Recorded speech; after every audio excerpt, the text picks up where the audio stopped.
I want to talk to Brian Smith. He is running for Congress out of Idaho's 2nd District.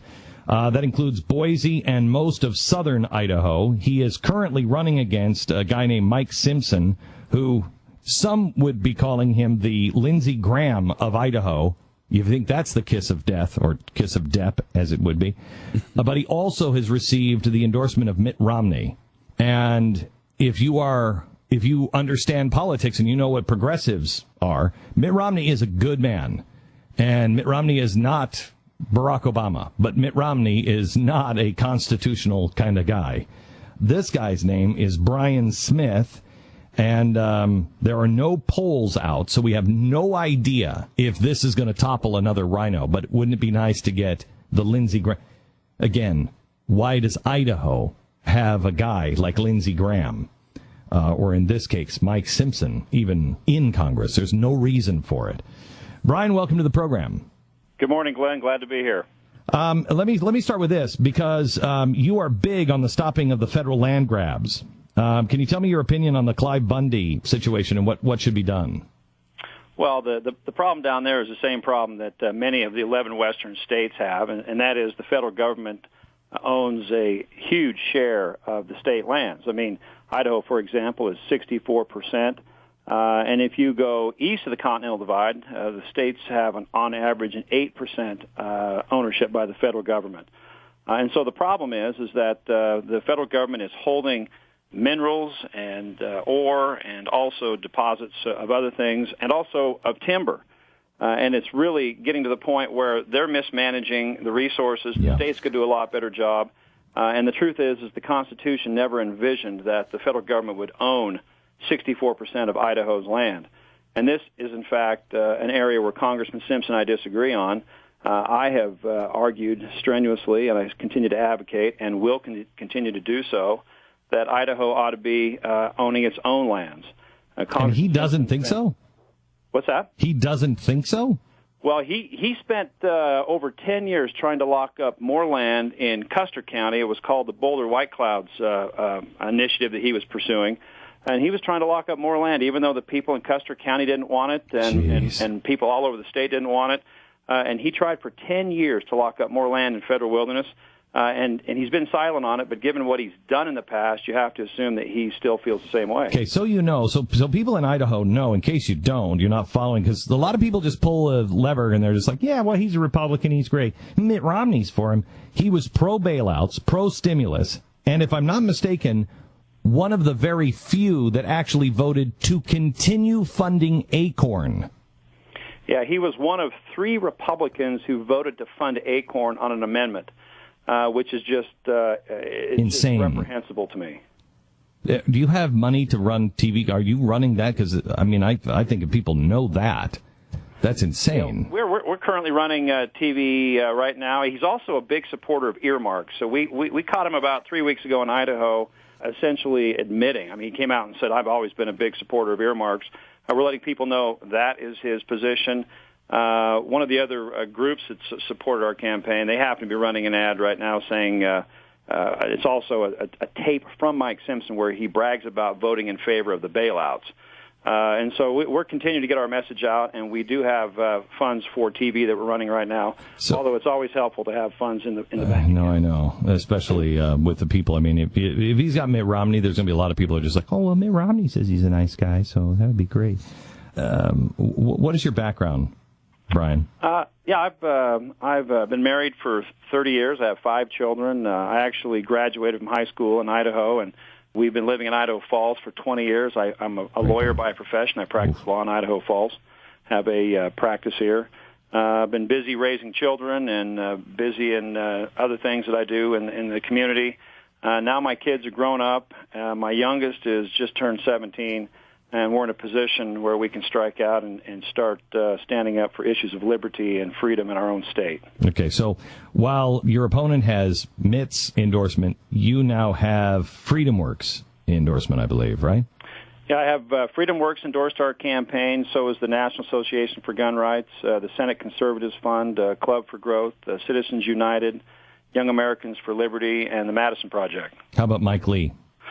He hasn't endorsed our race. I don't know if he actually does endorse races that are contested. I think he may only get involved in open seats. Okay. Well, it is great to talk to you. Is there a way if people? I mean, there's got to be a phone number or a physical street address if people wanted to send maybe you even a check. Something newfangled like a website. It's pretty easy to find. You can go to briansmithforcongress.com. He's on top of it. Or even if you go to Google and just type in Brian Smith, Idaho, it's very easy to find our website. And if people want to go there and contribute to our campaign and help us take on who really is John Boehner's best friend and one of his top lieutenants and allies, we could use the help. Boy, I tell you, if we can get rid of happen in a state like Idaho, that's just amazing. Do you have any theories on that? How does that happen, Brian? How do you get? Well, I can tell you, he ran in 1998, and he got put in with 40% of the vote because of the split ticket. And then nobody challenged him for 4 terms, which is 8 years. Wow. I am the first credible challenger who has mounted a serious campaign. He really hasn't faced this kind of opposition ever. Any idea on how this is going to work out? I mean, there's no polls on this. We are very optimistic that once people know that he voted for Acorn and he voted for the bailout and voted to fund cash for clunkers for $2 billion and broke his tax pledge and he's... Oh, yeah, this is the guy...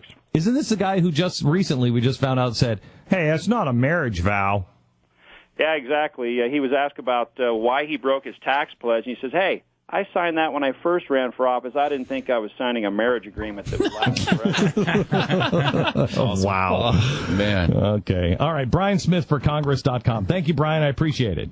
All right. Thank you for having me on the show. You bet. God bless. By the way, they did this big story about how Mitt Romney was stepping into this sort of, elder statesman role of the Republican Party because both Bushes, who are obviously the president, neither one of them are really that involved in day-to-day politics. They're not really involved in that sort of thing. And his new movement, the thing he's doing, endorsing the candidate that's opposing Brian Smith, his close friend, who did not want to be named, but described what he was doing as he wanted to become the anti-Jim DeMint. So, I mean, if you want a guy who Jim DeMint would like, Brian Smith seems to be your guy. If you want the anti-Jim DeMint, then his opponent would be the guy in that particular race. I mean, that's enough. I don't think we need to say more than that, really. I think I've never regretted giving anybody anything more than I have regretted my gift to Mitt Romney. You're still hung up on that. I'm still hung up on it. Damn. At least he said thank you. Yeah, it was that. That I never got a thank you for it. Do you want? I think you have to tell the story now. I gave him the weekend of his running. I was trying to cement in his mind, you have run an honorable race. I don't agree with you on everything, but please understand the time that we're at, and if you win, you have to be George Washington. You have to be a guy who understands the principles. And I gave him the farewell address because in George Washington's farewell address, it says everything that's wrong with the country right now. If you would just follow his farewell address, we would be a country that would be pulled back from the brink. And I gave it to his son, and I said, this is my personal copy. It's a first edition. They're really rare and expensive.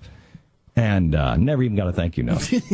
Never even got a thank you note. Pisses me off to this day. And the more I find out about Mitt Romney, the more it pisses me off. And he didn't say thank you? Or well, yeah, you'd start with that. Yeah, just never got a thank you for that. Wait, this just seems, I don't know if this seems petty? Personal, petty? It's petty, personal. Is it? I don't know if it's a petty. It's a first edition copy of George Washington's farewell address. Doesn't seem petty. Yeah, I'd like it back. What did it cost? Like $20, $30? Yeah, it was like $30. So if we sent it back to you would accept that. I would gladly accept that. I would gladly accept that. How do we know? What was it like? Josh Romney isn't just like he would right to eBay with that thing. How do we even know Mick got it? We don't even know. Well, there was somebody that tweeted a picture of Anne on the plane reading it. I saw a tweet where she was reading it. Okay, well that's thanks enough right there. Yeah, you got Anne, that's your thank you right there. No, Anne, honey, sweetheart, it was for your husband to read. Your husband needed to read that. If your husband would have read that, he might have done a little bit better on the last. I agree with you where you're going on foreign wars. You know what? You and I there's no reason to even vote for me because I am right with you on foreign wars. I will say, read that, it might have gone a little differently. Who's really at fault here, though? Because I believe you delivered it to him after that debate. I know. So it's really your fault we're in the place we're in. I should have given him a bad mimeograph copy. This is a first edition mimeograph of George Washington's farewell address. Okay. Really, who am I mad at? It's not Mitt. No. It's me.